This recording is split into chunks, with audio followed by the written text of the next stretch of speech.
નમસ્કાર વિદ્યાર્થી મિત્રો, આજે આપણે ધોરણ 8 સામાજિક વિજ્ઞાન વિષયમાં પ્રકરણ 1 ભારતમાં યુરોપિયનો અને અંગ્રેજી શાસનની સ્થાપના એની આપણે આગળ વાત કરીએ।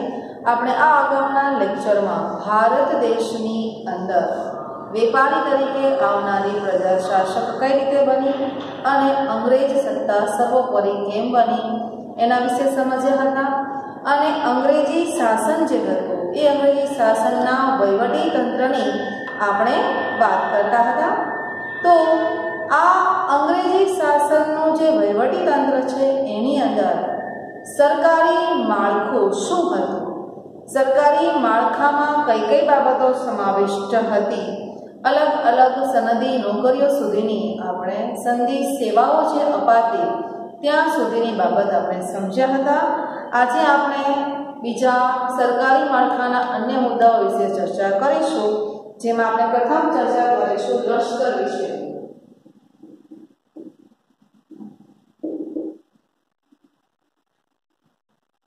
અંગ્રેજી શાસન વ્યવસ્થામાં લશ્કરી બાબતમાં શું શું સમાવિષ્ટ થતું એની અંદર આપણે જોઈએ તો ભારત દેશની અંદર જેમ અગાઉ કહ્યું હતું એમ કે ભારત દેશમાં બ્રિટિશરોનું લક્ષ્ય માત્ર અને માત્ર ભારતીયોનું કોઈ પણ પ્રકારે આર્થિક શોષણ કરવું અને ઇંગ્લેન્ડને ધનવાન બનાવવું। સત્તામાં આવ્યા પછી પણ એમના કોઈ પણ પરિવર્તનો હોય, કોઈ પણ નિયમો હોય તો માત્ર ને માત્ર બ્રિટિશ સત્તાનું જ હિત હતું, ભારતીયોનું ક્યાંય પણ હિતકારી થાય એવું કાર્ય કરેલું નહોતું।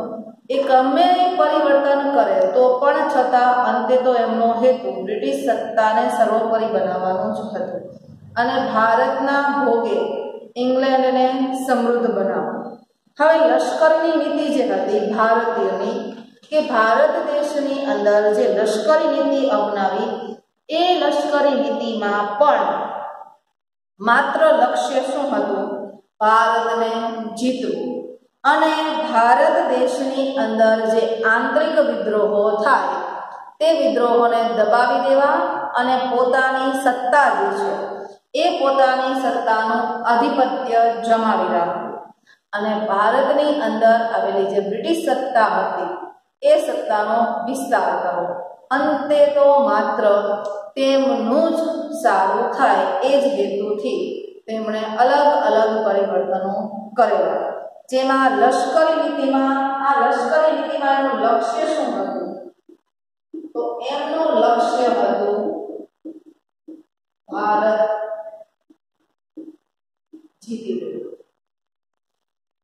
એટલે કે ભારત દેશને સમગ્ર રીતે જીતવું। લક્ષ્યમાં કોઈ પણ લશ્કરી બાબત હોય તો ભારતને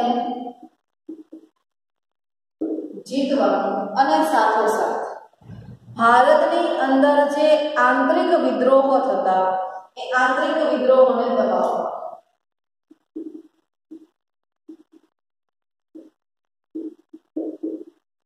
એટલે અંદરો અંદરની જે લડાઈઓ થતી એને આપણે આંતરિક વિદ્રોહો કહીએ અને આ કર્યા પછી ભારત દેશની અંદર આ જે એમની વિશિષ્ટ લશ્કરી નીતિ હતી એના કારણસર એ ભારતને જીતી લેવાનું, ભારત દેશના અન્ય નાના નાના રજવાડો અંદરો અંદર જે યુદ્ધો કરતા એ યુદ્ધોને એ વિદ્રોહને કે ભારતના લોકો જે એની સામે પડતા અંગ્રેજોની સામે એ દબાવી દેવા અને અંતમાં શું કરવાનું, બ્રિટિશ સામ્રાજ્યનો વિકાસ।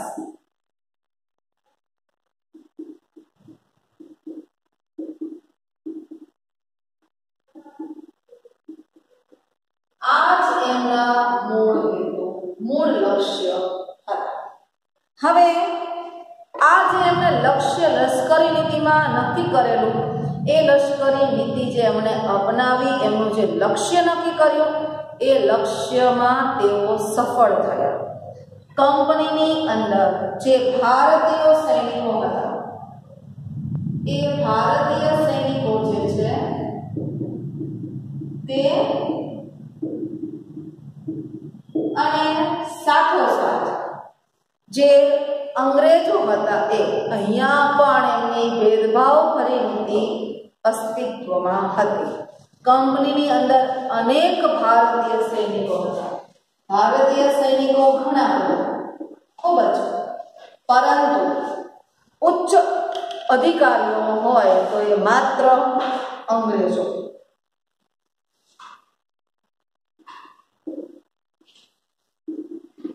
ઉચ્ચ અધિકારીઓમાં માત્ર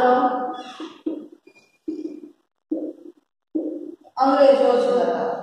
નિમ્ન કક્ષાના જે હોદ્દાઓ હતા એ હોદ્દાઓમાં જ ભારતીયો, એમાં પણ લશ્કરની અંદર સુબેદારથી વધારે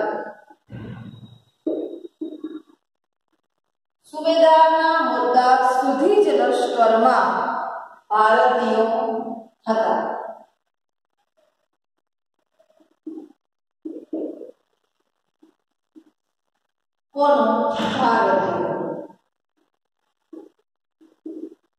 ભારતીયોનો હોદ્દો સુબેદાર સુધીનો, સુબેદારથી ઊંચો હોદ્દો તો એમને મળતો જ નહીં.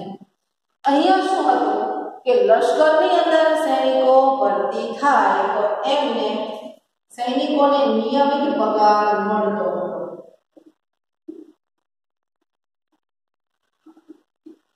એટલે કે માસિક પગાર એમને પૂરતો મળી રહેતો. હવે સમજવા જેવી વાત શું છે અહીંયા બાળકો, કે જ્યારે ઈસવીસન 1857 ની સાલ હતી ત્યારે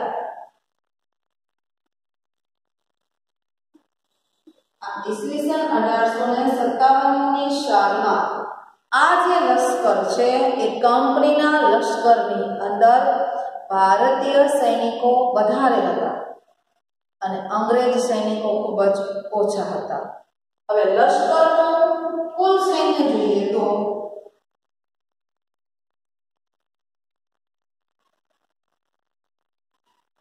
એમાં તમે જોઈ શકશો કે ભારતીયોની સંખ્યા વધારે.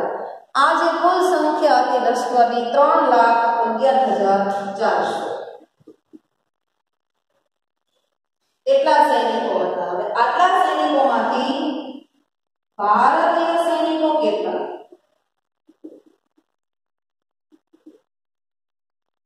કે જે અંગ્રેજ સત્તાને મદદ માટે હતા એ હતા 2,65,900.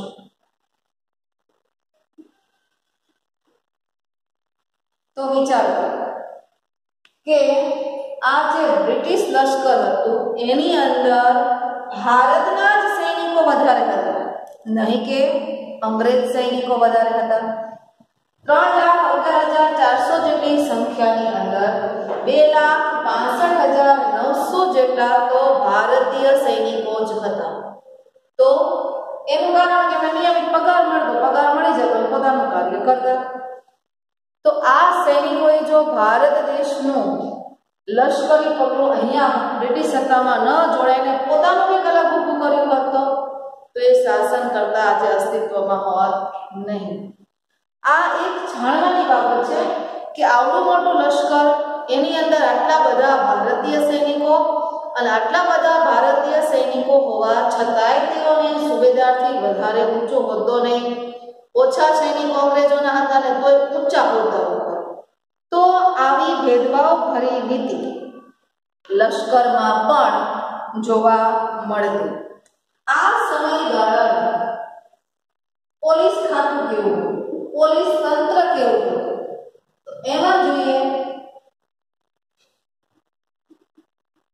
પોલીસ વિભાગમાં શું હતું. દરેક સ્થળો, દરેક સેવા હોય, કોઈ પણ પ્રકારનો વિભાગ હોય, દરેક સ્થળોમાં અંગ્રેજોએ ભેદભાવ ભરી નીતિ અપનાવી છે. ઊંચા હોદ્દાઓ પર અંગ્રેજો જ, નીચા હોદ્દાઓ પર જ ભારતીયો હોય. લશ્કરની અંદર કેટલું મહત્વ હોય કે જે આપણે રક્ષા કરવું, એવું જ ખાતું આંતરિક વહીવટ કરતા છે પોલીસ ખાતું. આ બ્રિટિશ પોલીસ તંત્ર જે છે એનું પણ મહત્વ એટલું હતું.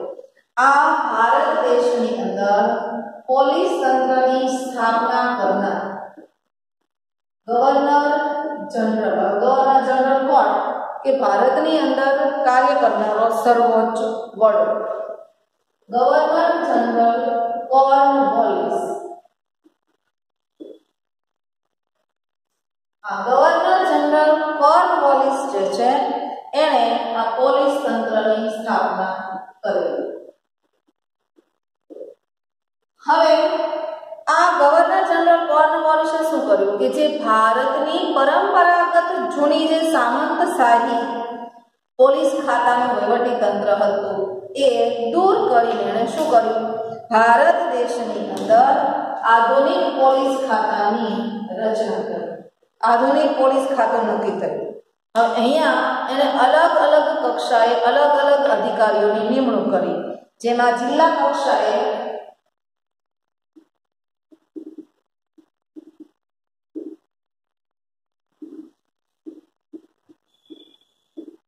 ડીએસપી એટલે કે જિલ્લા પોલીસ અધિક્ષક એની નિમણૂક કરી અને જુદા જુદા સ્થળોએ પોલીસ સ્ટેશનો શરૂ કર્યા.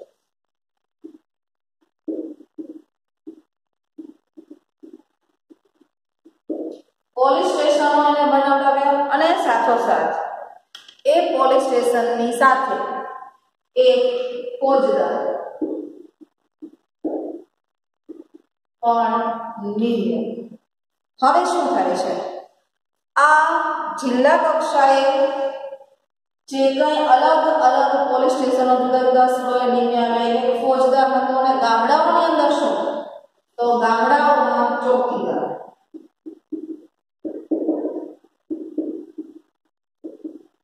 ગામડાની અંદર ચોકીદારની નિમણૂક એને કરેલી અને પોલીસ તંત્રમાં પણ અહીંની અગાઉની નીતિઓ જેમ જ ઉચ્ચ હોદ્દાઓ પર અંગ્રેજો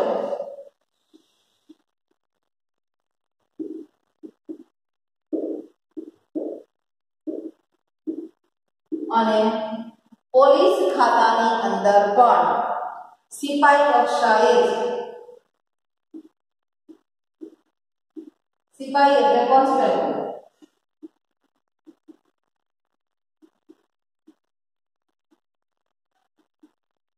માત્ર ભારત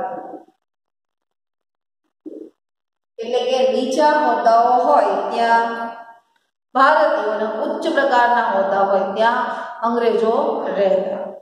આવી જ રીતે ભારત દેશની અંદર લશ્કરી ખાતામાં પણ સુધારા કર્યા, વહીવટી ખાતામાં પણ સુધારા કર્યા, પોલીસ ખાતામાં સુધારા કર્યા, પણ દરેક સુધારાઓમાં એક સમાન બાબત, ઉચ્ચ પ્રકારના કોઈ પણ પ્રકારનો હોદ્દો હોય તો ત્યાં એ ઉચ્ચમાં કોઈ પણ ભારતીયોને સ્થાન મળતું નહોતું. તો આ વાત થઈ પોલીસ ખાતાની. આગળ વાત કરીશું ન્યાયતંત્રની.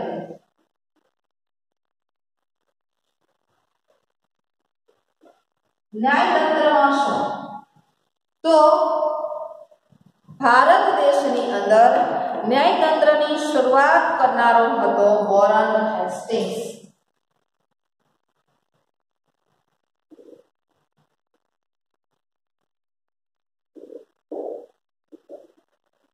વોરન હેસ્ટિંગ્સ જે છે એ વોરન હેસ્ટિંગ્સે ભારત દેશની અંદર ન્યાયતંત્રની વ્યવસ્થા ઊભી કરી. એટલે કે અહીંયા ભારતમાં ન્યાયતંત્રનો સ્થાપક વોરન હેસ્ટિંગ્સ થયો. એણે ઈસવીસન 1773 નો નિયામક ધારો, ખાસ ધ્યાન રાખજો, અહીંયા નિયામક ધારા અન્વયે એટલે કે નિયામક ધારા હેઠળ ભારત દેશની અંદર સર્વોચ્ચ અદાલત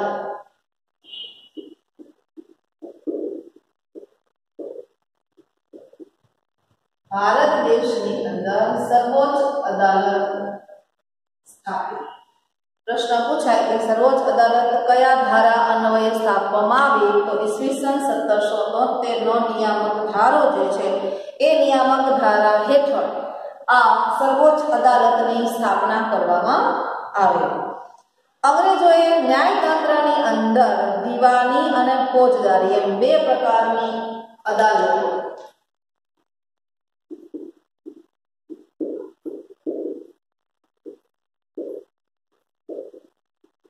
દીવાની અને ફોજદારી અદાલતો શરૂ કરી.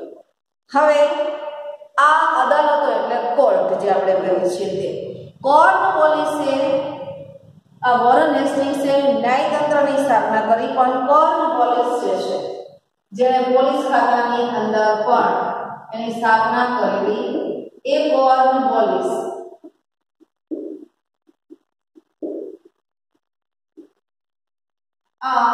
કોર્નવોલિસ જે છે ગવર્નર જનરલ એને 1793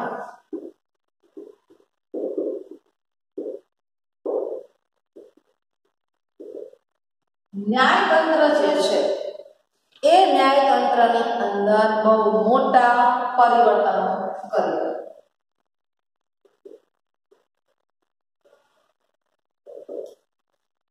એટલે કે જે કંઈ અગાઉ વોરન હેસ્ટિંગ્સ દ્વારા જે કંઈ નિયમો ને કોઈ પણ અલગ અલગ ન્યાયની અંદર વાતો કે જે કાયદા હતા એ કાયદાઓમાં બહુ મોટા ફેરફાર કોર્નવોલિસે કર્યા.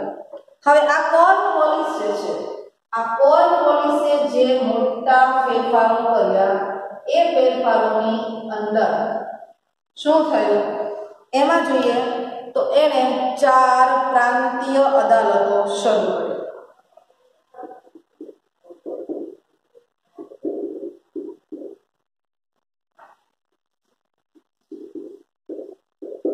ચાર પ્રાંતીય અદાલતોમાં ફેરફાર કર્યો. જિલ્લાની અંદર જિલ્લા ન્યાયાધીશ જે હતા એ જિલ્લા ન્યાયાધીશના વડપણ હેઠળ એટલે કે જિલ્લા ન્યાયાધીશના નીચે દીવાની અદાલતની પણ સ્થાપના કરવામાં આવેલી.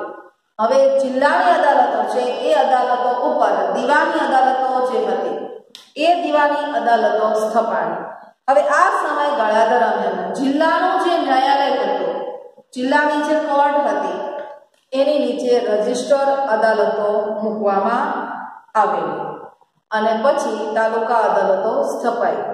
જિલ્લાની, તાલુકાની એમ અલગ અલગ અદાલતોની સ્થાપના કરવામાં આવી. એ સમયે ન્યાયાધીશોને મુનસુફ અને અમીન તરીકે ઓળખવામાં આવતા.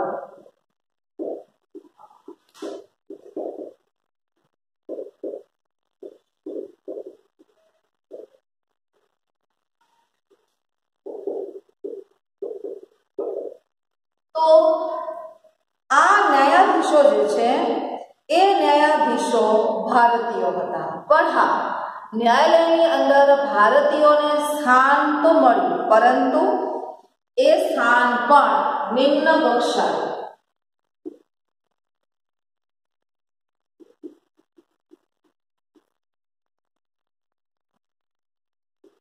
ભારતીય ન્યાયાધીશો હતા પણ ત્યાં નિમ્ન કક્ષાએ જ ભારતીય ન્યાયાધીશો હતા. ઉચ્ચ હોદ્દાઓ પર અંગ્રેજો છે. આ તો દરેક બાબતમાં એમની નીતિ રહેલી. હવે અહીંયા બીજી સારી બાબત શું કરી કે તમામના માટે સમાન કાયદો દાખલ કર્યો.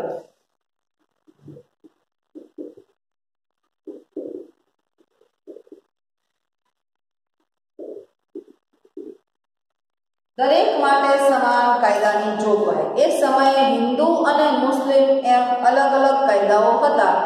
એ અલગ કાયદાઓને બદલે અંગ્રેજી કાયદાઓ લાગુ કર્યા. એટલે અહીંયા શબ્દ વપરાયો તમામના માટે સમાન કાયદો. એ હિન્દુ હોય કે ભલે, મુસ્લિમ હોય કે અલગ બીજા અન્ય ધર્મ પાળનારી પ્રજા હોય તોય ભલે, દરેકને માટે અહીંયા સમાન કાયદો એને લાગુ પાડેલો. હવે આ કાયદાની જે જોગવાઈઓ હતી એ જોગવાઈઓમાં વિલિયમ બેન્ટિક છે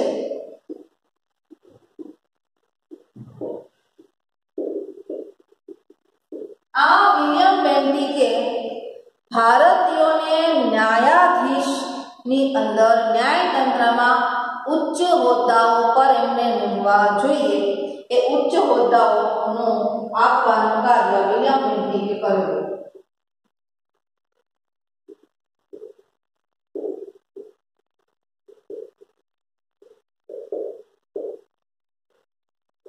ઉચ્ચ હોદ્દાઓ પર ભારતીયોને નિમ્યા.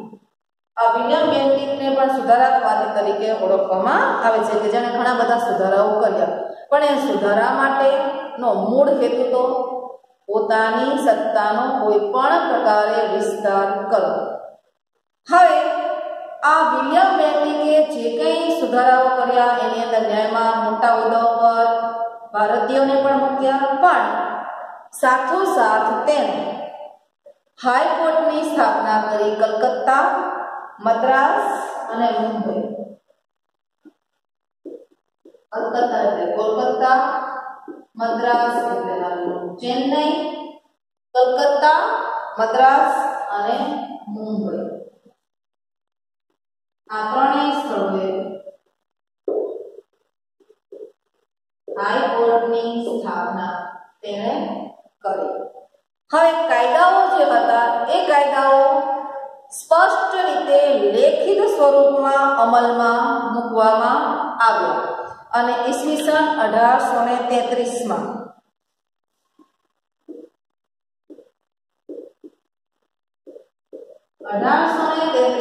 સાલમાં આધુનિક કાયદાની શરૂઆત થઈ.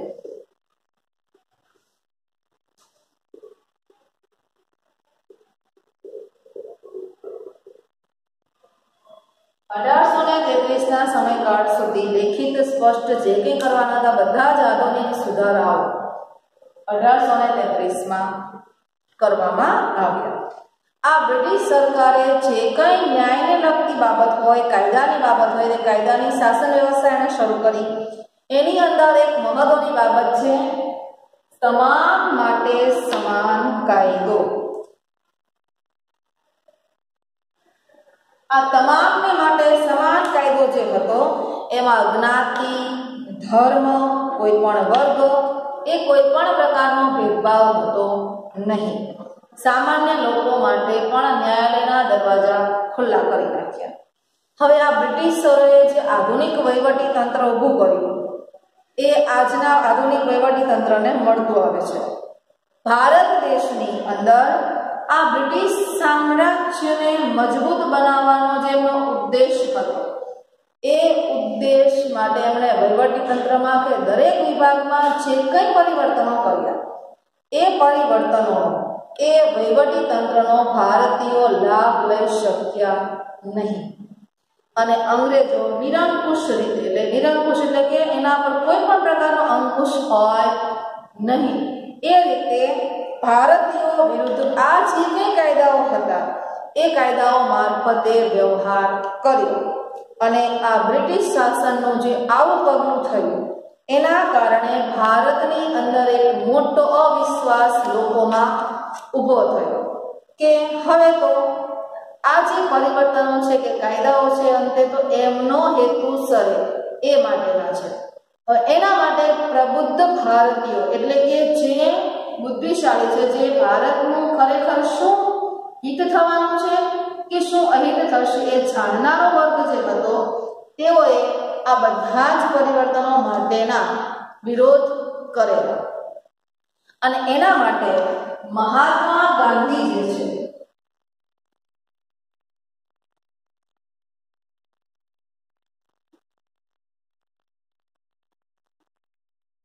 આ મહાત્મા ગાંધીના શબ્દોમાં કહીએ તો એમણે લખીને કીધું છે કે ભારતની પ્રજા માટે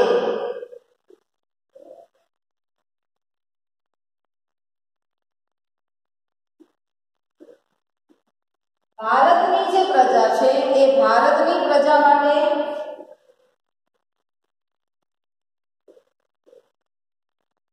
આ જે વિદેશી શાસન છે ભારતની પ્રજા માટે વિદેશી શાસન અને વિદેશી કાયદો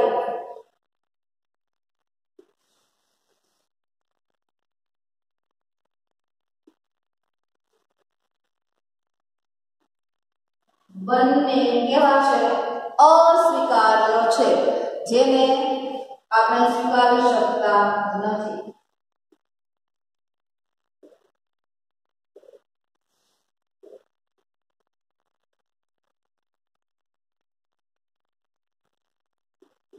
તો મહાત્મા ગાંધીએ આ શબ્દો કહ્યા એની પાછળ કારણ શું હશે? કારણ એ જ કે એનાથી ભારતની જનતા જે કહે છે એ ભારતની જનતાની જે સુખાકારી હોવી જોઈએ એ સુખાકારીને બદલે તો અંતે શું થતું હતું? બ્રિટિશરો જે છે, અંગ્રેજી પ્રજા જે છે એનો સ્વાર્થ પૂર્ણ થતો, એમની સ્વાર્થ પૂર્તિ થતી હતી. એટલા માટે આ વિદેશી શાસન હોય કે વિદેશી કાયદાની વ્યવસ્થા હોય કે કંઈ પણ હોય, એ દરેક બાબત ભારત માટે તો અસ્વીકાર્ય જ છે. એની પાછળ એવું કહેવાના માટેનું કારણ શું કે અંતે તો બ્રિટિશરોની જે કંઈ સત્તા હતી, એમનો જે સ્વાર્થ હતો, એ સ્વાર્થ પૂર્ણ કરવા માટે જ એમને આ બધા જ કાયદાઓ અસ્તિત્વમાં લાવેલા હતા. તો બાળ મિત્રો, આજે આપણે આ એકમ 1 જે છે એની માહિતીમાં લશ્કર, પોલીસ અને ન્યાયતંત્રની બાબત સમજ્યા. હવે પછીના લેક્ચરમાં આપણે નવા પાઠ સાથે ફરીથી મળશું. ત્યાં સુધી આવજો.